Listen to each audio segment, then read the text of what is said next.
João capítulo 20, 19 a 23. Jesus aparece aos discípulos, assim diz a palavra do Senhor. Ao cair da tarde daquele dia, primeiro da semana, trancadas as portas da casa onde estavam os discípulos com medo dos judeus, veio Jesus, pôs-se no meio e disse-lhes: paz seja convosco. E dizendo isto, lhes mostrou as mãos e o lado. Alegraram-se, portanto, os discípulos ao verem o Senhor. Disse-lhes, pois, Jesus outra vez: paz seja convosco. Assim como o Pai me enviou, eu também os envio. E havendo dito isto, soprou sobre eles e disse-lhes: recebei o Espírito Santo. Se de alguns perdoardes os pecados, são-lhes perdoados. Se lhes retiverdes, são retidos. Oremos mais uma vez, queridos, vamos falar com Deus.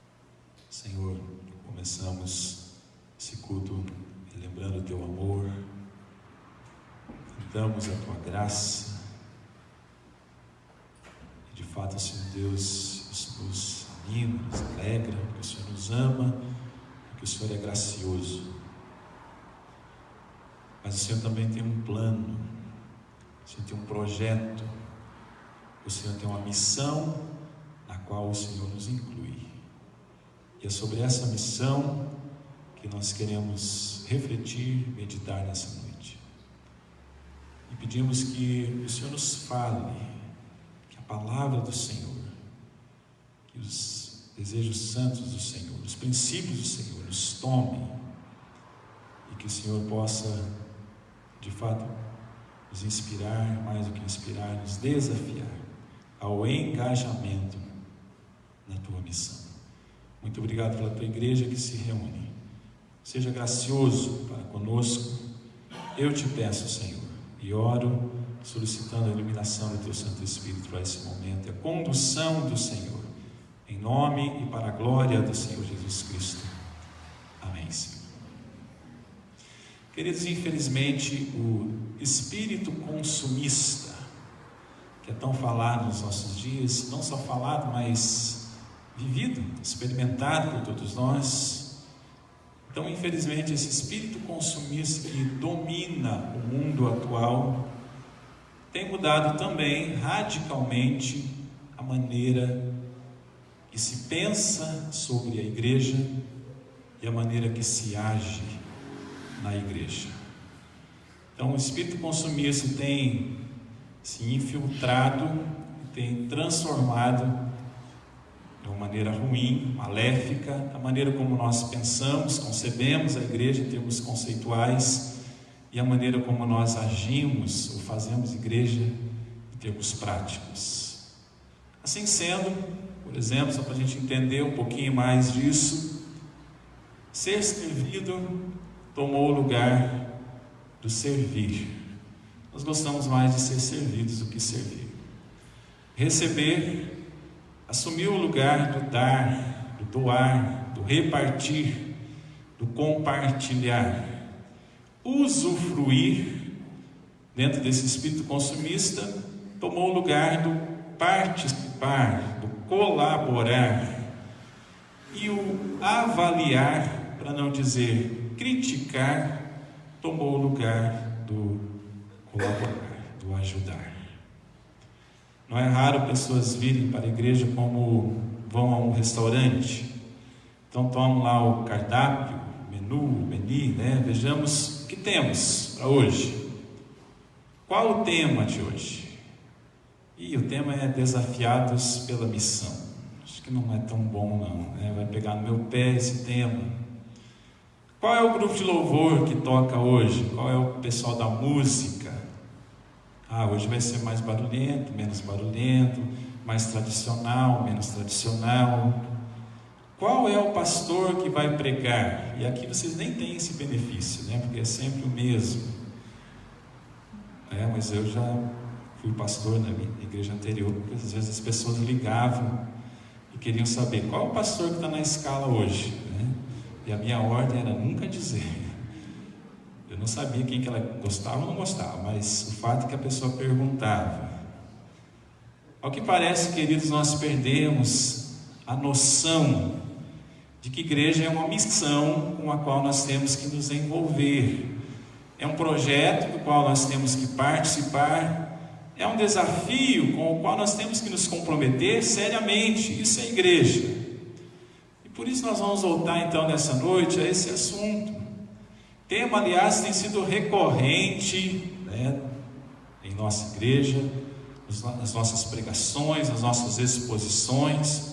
E dessa vez nós estamos aproveitando então um gancho com o tema da série de mensagens do mês de abril, que é a influência da Páscoa. Acabamos de comemorar aí a Páscoa.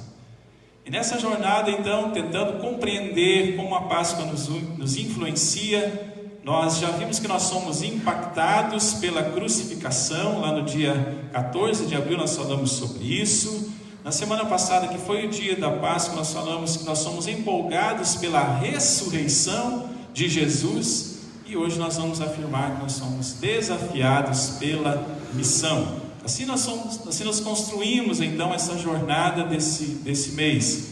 Nós somos impactados pela crucificação, nós somos empolgados pela ressurreição e nós somos desafiados para a missão.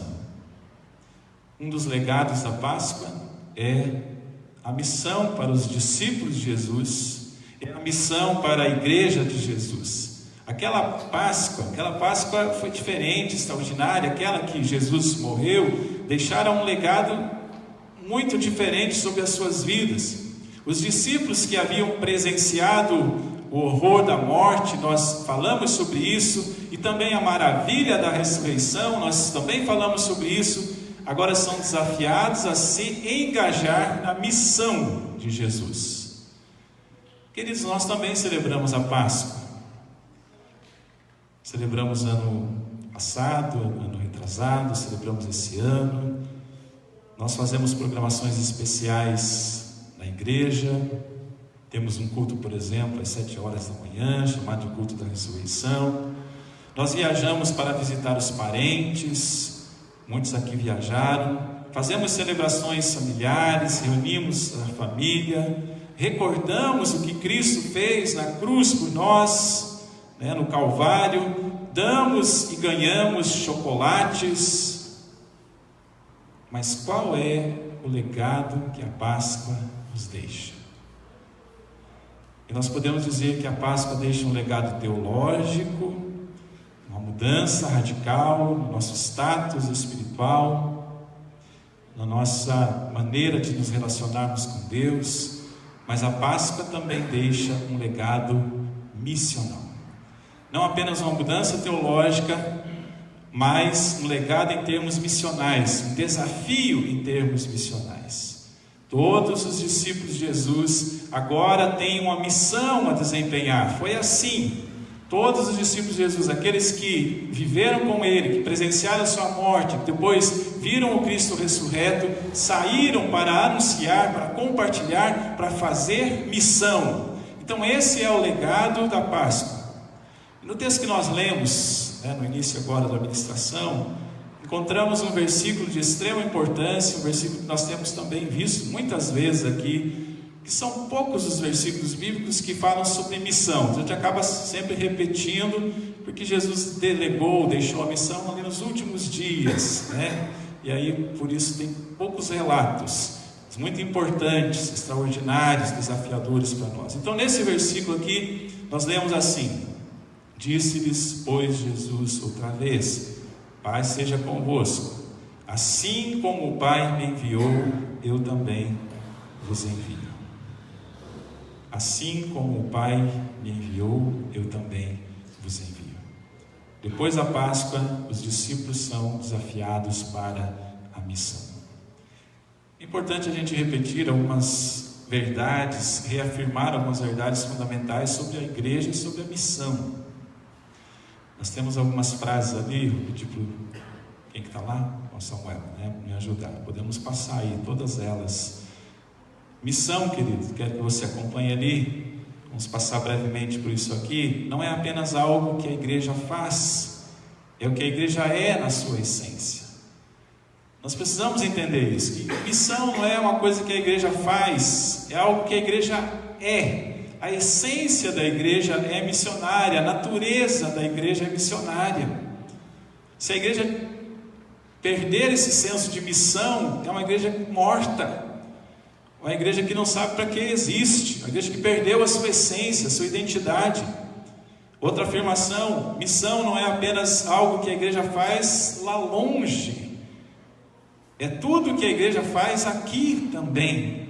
Fazemos missão lá longe, tem missionários que vão para longe, nós nos envolvemos com isso, nós oramos, nós contribuímos, nós abençoamos esses missionários, mas a missão não é apenas o que a igreja faz lá do outro lado do mundo, é tudo o que a igreja faz aqui também. Missão, uma terceira afirmação, não é meramente um departamento da igreja, é tudo da igreja. Eu nunca concordei com essa questão, vamos fazer um departamento missionário na igreja, porque aí você está passando a visão de que algumas pessoas vão fazer parte desse departamento missionário e as demais, então, não precisam ser missionárias. Missão não é meramente um departamento da igreja, é tudo que a igreja é. E missão, querido, não é algo para alguns, mas é algo para todos. Não é algo para alguns, aqueles que são dotados, que foram para um seminário, que estudaram teologia, que se acha, fulano tem os dons certos e necessários, mas eu não tenho. Não, todos têm dons, todos têm habilidades, todos têm talentos, todos têm capacitações sobrenaturais dadas por Deus para desempenhar a sua missão. Segundo um escritor americano chamado Darrell Robinson, há 3 coisas que estão no âmago e fazem parte da essência da missão da igreja. Nós vamos mostrar ali brevemente. As 3 coisas, segundo esse autor americano, é exaltar o Salvador. A igreja existe para isso. É isso que nós estamos fazendo aqui, para isso que nós nos reunimos coletivamente. Jesus está no centro, nós o exaltamos, dizemos que Ele reina, nós o adoramos, nós o glorificamos, nós agradecemos pelo que Ele fez por nós. Então essa é a missão da igreja, exaltar o Salvador, mas também equipar os santos, é capacitar, é treinar, é discipular, é fazer com que na igreja haja verdadeiros discípulos de Jesus, mas também é evangelizar o pecador. Essa tríplice missão da igreja, compreendido por esse autor americano, faz todo sentido. Exaltar o Salvador, esse sentido vertical que nos linka com Deus, equipar os santos quando nos aprofundamos no conhecimento da palavra, quando crescemos espiritualmente, e evangelizar o pecador quando saímos para compartilhar a boa nova do Evangelho. Queridos, o tema da missão da igreja é muito amplo. E é impossível ser abordado num sermão de 35, 40 minutos, como vai ser nessa noite. Por isso, nessa noite eu quero me concentrar em apenas 3 dimensões da missão da igreja. Teria muito mais coisa para falar, mas nós vamos nos concentrar nessas 3. Então, eu quero perguntar, qual é a missão a que nós somos desafiados? Vamos lá? Em primeiro lugar, então, nós somos desafiados à missão de espalhar uma boa notícia. É para isso que nós somos desafiados prioritariamente, a missão de espalhar uma boa notícia. Olha só o que Jesus disse no Evangelho de Marcos, quando ele está terminando o seu ministério na terra, diz assim: disse-lhes: ide por todo o mundo e pregai o Evangelho a toda criatura. Marcos 16:15, um dos versículos mais conhecidos da Bíblia. Ide por todo mundo, pregai o Evangelho a toda criatura. Então, depois de cumprir a sua missão aqui na terra, depois de ensinar através de palavras e exemplos, depois de morrer na cruz do Calvário e ressuscitar, Ele dá uma derradeira ordem aos seus discípulos, antes de voltar para o céu, voltar para o seu Pai: vão para todo mundo, espalhem essa boa nova, compartilhem o Evangelho, que é exatamente essa boa notícia de Deus, com as outras pessoas. O Evangelho, queridos, é a boa nova de Deus para a humanidade. E quem prega o Evangelho é a igreja. É a nossa missão fazer isso. É uma boa notícia que vale a pena ser compartilhada.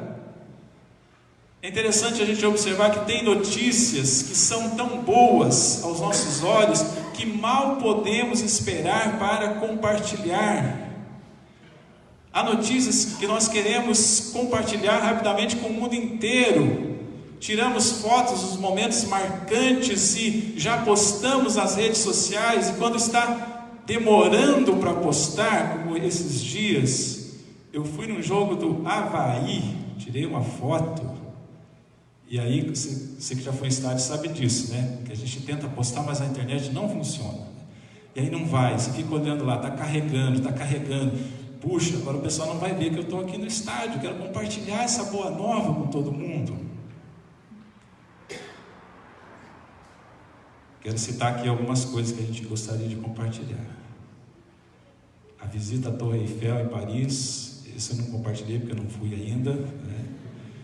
O encontro com o Neymar no aeroporto. Alguém já encontrou o Neymar? Ninguém. A pessoa mais famosa que eu já encontrei até hoje no aeroporto foi o Tite, né, o técnico da seleção brasileira. Mas isso faz uns 20 anos, quando ninguém sabia que ele existia. A aprovação do vestibular, né? Vai lá, já seleciona lá, né, o link, pinta de amarelo o seu nome e posta. A visita no mirante da Lagoa da Conceição. Quem aqui nunca postou uma foto no mirante da Lagoa da Conceição? Aquela super importante aula de CrossFit.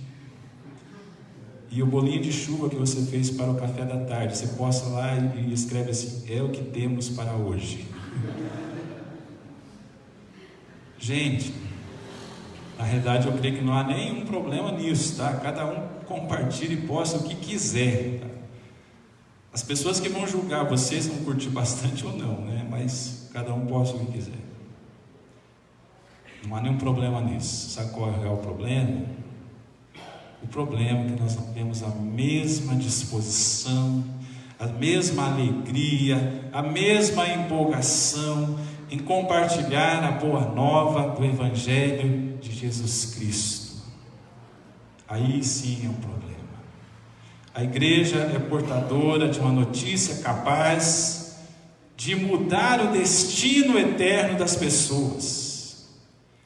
A igreja é portadora de uma mensagem poderosa. Nós precisamos crer nisso. A igreja é portadora do Evangelho de Deus.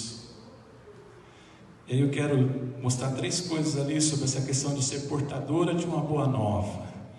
A igreja é portadora da boa nova de salvação, queridos. É preciso avisar que as pessoas estão correndo um grande perigo. É preciso dizer para o mundo que o pecado é uma doença mortal, letal. Mas também é preciso dizer que há esperança para as pessoas que estão perdidas. É preciso dizer que há salvação em Jesus Cristo. Então a igreja é portadora dessa mensagem, dessa boa nova. Mas a igreja também é portadora de uma boa nova de libertação. Não podemos desconsiderar essa dimensão da missão da igreja. É preciso ter coragem para dizer que Jesus liberta das prisões da alma. As pessoas estão presas, liberta do domínio das trevas, da escravidão, do pecado, do reinado de Satanás. Em Lucas 4, 18 a 19 nós lemos: o Espírito do Senhor está sobre mim, pelo que me ungiu para evangelizar os pobres, enviou-me para proclamar libertação aos cativos e restauração da vista aos cegos, para pôr em liberdade os oprimidos e apregoar o ano aceitável do Senhor. Isso aí não está falando de você, tá, querido? Eu já vi pastores pregando e dizendo: você é essa pessoa aqui. Não, você está falando de Jesus. Mas nós temos essa boa nova para dizer que Jesus é essa pessoa cujo Espírito está sobre ele, que veio para libertar os cativos, apregoar o ano aceitável do Senhor, para dizer que os cegos terão a vista revitalizada, para pôr em liberdade os oprimidos. Nós somos portadores dessa boa nova de libertação, mas nós também somos portadores da boa nova de restauração. O mundo precisa saber que Jesus restaura, não apenas salva, não apenas liberta, mas Jesus restaura. Restaura das tragédias da vida. Quantas pessoas sofrem tragédias aí, não sabem o que fazer? Quantas pessoas estão aí fora, à mercê dessas tragédias, sem saber como superá-las? E nós somos portadores dessa boa nova de que Jesus restaura das tragédias da vida, das perdas, das injustiças. Quem nunca foi injustiçado? Dos insucessos. Quem nunca sofreu um fracasso, um abalo? Dos danos sofridos no passado? Nós lemos nos versículos mais conhecidos da Bíblia, João 10:10, diz assim: o ladrão vem somente para roubar, matar e destruir. Eu vim. Jesus falando, está lá no contexto, quando ele fala sobre o bom pastor, em João 10, eu vim para que tenham vida e a tenham em abundância, vida verdadeira. Precisamos entender que Jesus não se importa apenas com os nossos problemas espirituais, mas também com os nossos problemas cotidianos. Precisamos saber que Jesus veio agir salvadoramente, mas Jesus também veio agir terapeuticamente. Ele nos salva espiritualmente falando, mas Ele também nos cura, nos liberta, nos restaura.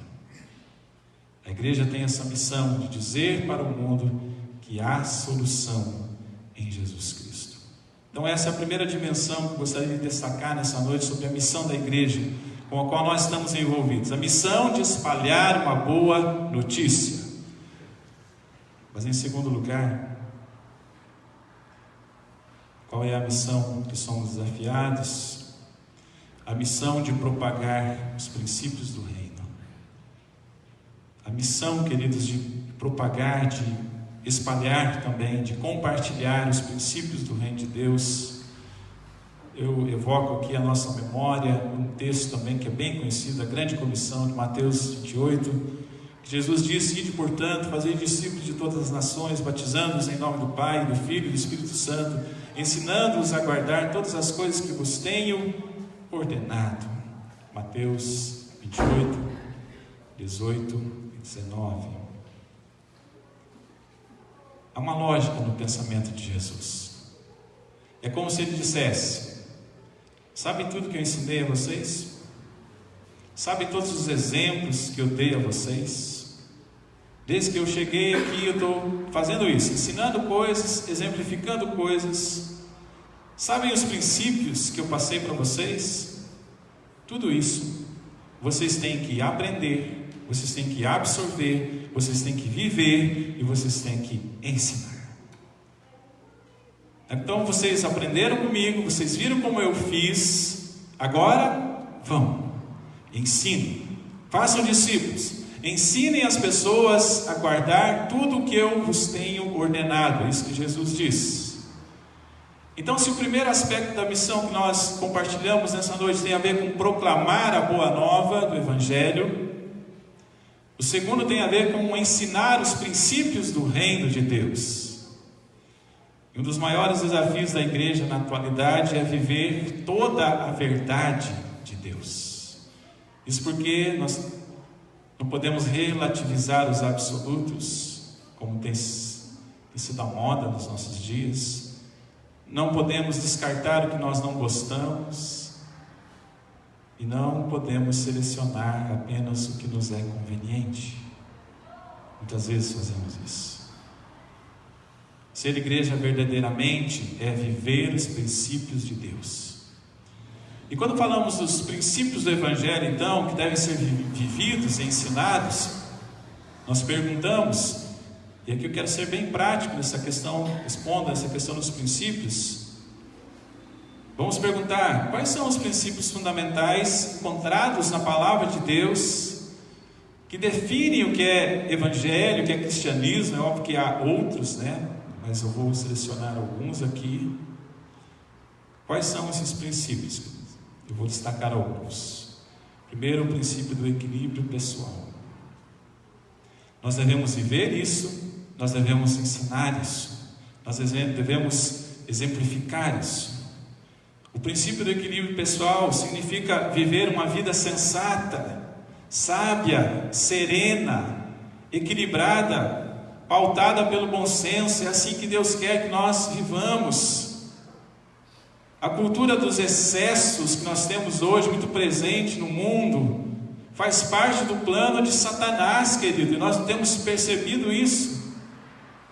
É o plano de Satanás nos tirar do centro, nos fazer gastar demais, consumir demais, exagerar demais, comer demais, fazer as coisas demais, ou seja, perder o equilíbrio pessoal.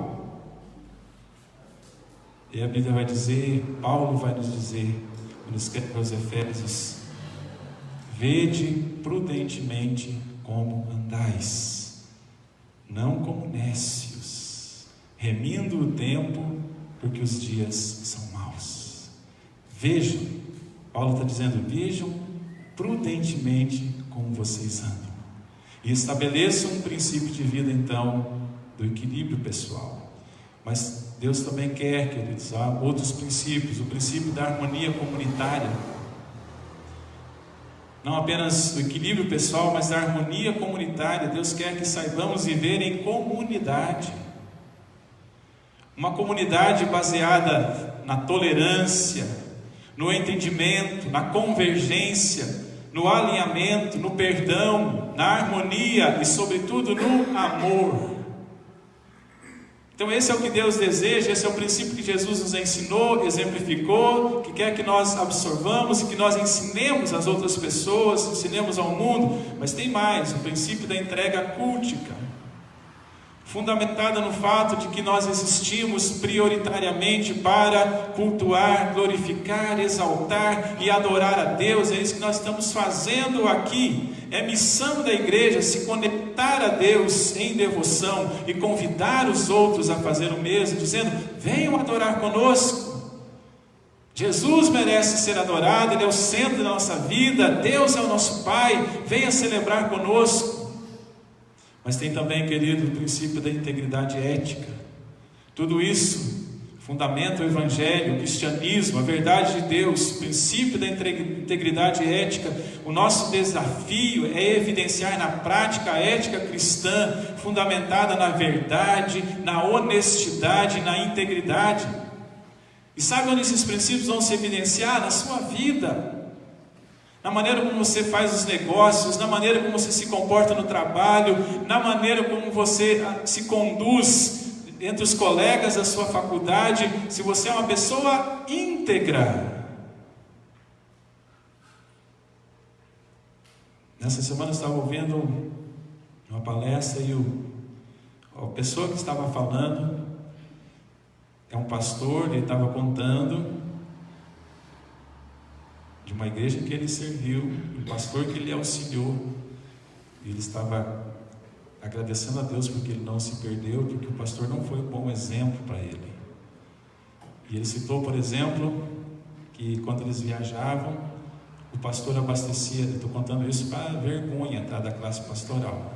O pastor abastecia R$50 no posto de gasolina, e daí ele falava assim: dá para você pôr aí 80 na nota? Então esse pastor estava falando para dizer como esse colega foi um mau exemplo na sua vida. Então nós temos que ser pautados os princípios da ética, da integridade ética. Nós devemos ser como luzeiras que brilhamos, que resplandecem nas trevas. É assim que Deus nos desafia. Mas tem mais, o princípio da diferenciação radical. Não entenda isso aí como um viés esquerdista, tá? Não é isso que eu estou falando. Ser igreja é se diferenciar do mundo, tá, querido? É se separar do estilo do mundo, é dizer não às filosofias mundanas. A vida cristã começa com essa autonegação, com essa diferenciação em relação ao mundo. É isso que Paulo vai dizer quando escreve aos Romanos: não vos conformeis com este século, não vos conformeis com esse mundo. Romanos 12, 2. Mas tem mais, o princípio do compromisso social. Estou tentando ser bem abrangente, cobrindo várias áreas que nós, como cristãos, devemos nos preocupar. Então, nós devemos ter esse compromisso social. Deus nos chamou para ser um povo que se compadece, que se envolve, que participa, que faz a diferença, que não ignora, não fecha os olhos, não acolhe. Não é para isso. A compaixão para com os necessitados faz parte da dinâmica de uma igreja centrada em Jesus. Se a igreja está centrada em Jesus, no Evangelho de Jesus, o seu coração vai ser compassivo para aqueles que sofrem, para com aqueles que sofrem. Faz parte da dinâmica da igreja centrada em Jesus, ter compaixão. Mas tem mais, o princípio do engajamento missional. Ser missional é fazer missão no seu contexto, uma palavra que nós temos falado bastante aqui. Poderia explicar muita coisa, mas a ideia principal de ser missional é fazer missão no seu contexto. A ideia é que você não precisa ir lá longe para fazer missão, você faz onde você está. É ser um embaixador do reino, é ser um representante de Jesus onde estivermos, é vestir a camisa do time de Jesus, que foi o tema da série de mensagens de março. Mas tem mais, finalmente, o princípio da estabilidade familiar. Esse é um princípio valorizado na palavra de Deus. A família é a grande ideia de Deus para abençoar o homem, a mulher, os filhos, a sociedade e o mundo. Se esse princípio fosse observado, querido, nós reduziríamos em muito quase todos os problemas do mundo, se a gente observasse o princípio da estabilidade familiar.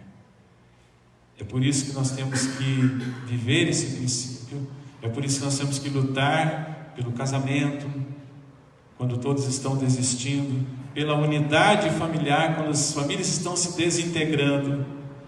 Precisamos lutar, porque esses são os moldes, os padrões de Deus.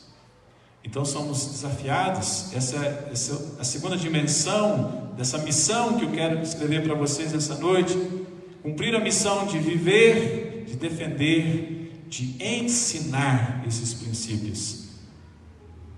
Eu pergunto, se a igreja não fizer isso, quem fará, queridos? Às vezes a gente fica esperando. Eu estava conversando sobre isso essa semana com Daniel Amaral, né? Conversa que nós tivemos. Às vezes fica esperando que as coisas aconteçam lá dentro da escola. A escola é isso, a escola é aquilo. As coisas aconteçam lá dentro da universidade, as coisas aconteçam lá dentro do trabalho. Mas eu pergunto, se a igreja não fizer isso, quem fará, queridos? Simplesmente não vai ser feito, porque o mundo é mundo. O mundo vai viver de acordo com os padrões mundanos. O nosso papel é convidar as pessoas, dizer assim, esses são os princípios. O princípio da ética, os bons costumes, os valores da família. E aí dizer assim, está aqui, Jesus nos ensinou, e eu quero convidar você a viver isso juntamente conosco. Isso é missão da igreja. Nós não podemos empurrar a goela abaixo, isso não fomos chamados para isso. Mas quando nós vivemos e somos um referencial, as pessoas vão olhar para nós e dizer, ali está uma pessoa que estava com o casamento arrebentado, mas Jesus deu um jeito no casamento dela, Ele pode fazer isso no meu também. Ali estava uma família que estava à beira do colapso, mas quando eles conheceram a Jesus, isso fez toda a diferença na vida deles, e eles agora vivem pelo princípio do Evangelho. Vale a pena conhecer esse Jesus. É assim que as coisas funcionam, querido. É assim que nós devemos fazer missão. Mas finalmente, nós temos também a missão de abençoar o mundo. Então, a missão de espalhar a boa nova, a missão de viver os princípios do reino, mas também a missão de abençoar o mundo. Meu querido, não sei se você já percebeu, mas a igreja não é muito valorizada, não. Ela não aparece na lista, eu fiz uma pesquisa disso há um tempo atrás, não aparece na lista das instituições tidas como mais confiáveis da terra. A igreja não aparece. Ela não figura também na lista das instituições mais importantes desse mundo. O pastor, que é o líder da igreja, viu, pastor Paulo, a notícia não é muito boa para nós, né? O pastor que é o líder da igreja não aparece sequer na lista das 30 profissões mais importantes. Quem valoriza o pastor? Aí fora. Então, estou falando aqui, a igreja não é muito valorizada. Estou citando um exemplo que o pastor que é o líder da igreja não aparece, ninguém cita. Em primeiro lugar está lá o médico, né? E graças a Deus pelos médicos. Aí vem todas as outras profissões, mas o pastor não aparece. Por que eu estou falando isso? Estou falando que, muito embora a humanidade não reconheça, a igreja é de suma importância para o mundo. A humanidade não reconhece isso. Há livros e livros que são escritos, né? Desde aquele escritor famoso que falava que a religião é o ópio do povo, tantos outros depois que surgiram, alguns muito modernos, falando sobre essa questão da religião, que não serve para nada, que é um atraso de vida, e que as igrejas, a melhor coisa que aconteceria com as igrejas é se elas não existissem. Mas nós não pensamos assim, queridos. Nós cremos que a igreja tem uma grande importância para o mundo. Isso porque a igreja é chamada para abençoar o mundo. Tem uma frase do pastor Bill Hybels, acho que eu pus ali, Samuel. A igreja local é a esperança do mundo. Eu gosto dessa frase, por mais que ela possa talvez parecer um pouco exagerada, mas é isso mesmo. A igreja local é a esperança do mundo. Sabe por quê? Porque ela tem a mensagem de salvação. Porque ela fala sobre Jesus. Não é a igreja em si, mas é a mensagem que ela tem. Então a simples existência da igreja já abençoa o mundo. Eu quero rapidamente responder a essa pergunta: como a igreja pode abençoar o mundo? Como a igreja pode abençoar Florianópolis? Como a igreja pode abençoar o bairro da Trindade? Como essa igreja, a Igreja Presbiteriana da Trindade, pode abençoar o contexto em que nós estamos inseridos? Vamos responder. Como a igreja pode abençoar o mundo? Sendo um farol nas trevas, para que as pessoas vejam a luz de Deus, porque o mundo está em trevas. Então, se a igreja for esse farol que vai iluminar, que vai servir de referência, as pessoas virão. Que mais? Sendo um refúgio nas tempestades. O mundo está tempestuoso, a vida das pessoas está tempestuosa, as famílias estão enfrentando tempestades terríveis. Então, para que as pessoas tenham onde buscar abrigo, porque as pessoas estão espiritualmente desabrigadas, desalojadas. Como a igreja pode abençoar o mundo? Sendo um sinal de esperança, para que as pessoas creiam no futuro melhor, porque as pessoas já não têm mais esperança, perderam a esperança, não acreditam mais. Há um desacreditar coletivo nas instituições, nas pessoas, até na instituição familiar. Então, para que as pessoas creiam no futuro melhor, a igreja pode abençoar. Que mais? Sendo um referencial na confusão, para que as pessoas encontrem direção, porque as pessoas estão perdidas, não sabem, não têm referenciais como educar os seus filhos, o que fazer quando a crise vem, quando o casamento está ruindo, quando as dificuldades surgem. Então, dessa forma, a igreja pode abençoar o mundo, sendo um referencial na confusão, mas também sendo um ambiente de milagre, querido. A igreja tem que ser esse ambiente de milagre. A igreja tem que ser teologicamente firme, ter convicções, falar das doutrinas, nos reunimos para isso, reafirmamos aquilo que cremos, mas a igreja também precisa ser esse ambiente que crê que Deus opera milagres, que Deus cura, que Deus transforma, que Deus faz coisas extraordinárias e sobrenaturais, coisas que não estão ao nosso alcance. Todas as vezes que nós nos reunimos, e a existência da igreja é uma existência milagrosa, querido. que maneira, sendo um instrumento de paz. Paz é algo que as pessoas procuram, que as pessoas querem, para que as pessoas encontrem alívio e, sobretudo, sendo um instrumento de salvação, um veículo de salvação. Para que, através da pregação do Evangelho que é feita na igreja, as pessoas ouçam a boa nova de salvação e vida eterna. Isso é a igreja, querido. E essa é a missão da igreja. Uma comunidade que, como nós escrevemos esse mês, que é impactada pela crucificação, essa obra extraordinária que Cristo fez por nós na cruz do Calvário. Ela é empolgada pela ressurreição. Jesus não ficou na cruz, Ele ressuscitou. Isso nos empolga, isso dá um caráter muito diferente, extraordinário à igreja. Mas ela também é desafiada pela missão. Que missão? Compartilhar a boa nova do Evangelho, viver os princípios do reino, viver e ensinar aos outros, e também dizer ao mundo que Jesus Cristo é a solução. Dizer ao mundo, queridos, que a igreja pode abençoá-los, sim. Somos desafiados, somos enviados em missão. Quantos são capazes de dizer: estou disponível, Senhor, estou disponível agora? Não é para amanhã, é para hoje já. Quantos podem dizer: eis-me aqui, envia-me a mim?